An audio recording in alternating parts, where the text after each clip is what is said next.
தமிழகத்தில் வேறு எந்த ஒரு முதலமைச்சரும் இதுவரை செய்திராத வகையில் முதலமைச்சர் செல்வி ஜெயலலிதா பெருந்தலைவர் காமராசர் சிலைக்கு நேரில் மாலை அணிவித்து மரியாதை செலுத்தியுள்ளார் என தமிழக ஜனநாயக கட்சி தலைவர் திரு திண்டிவனம் ராமமூர்த்தி புகழாரம் சூட்டியுள்ளார்.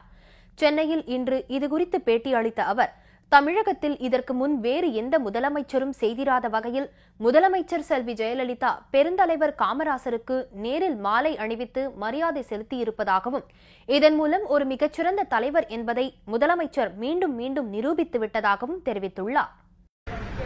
புரட்சித் தலைவி அம்மா அவர்கள்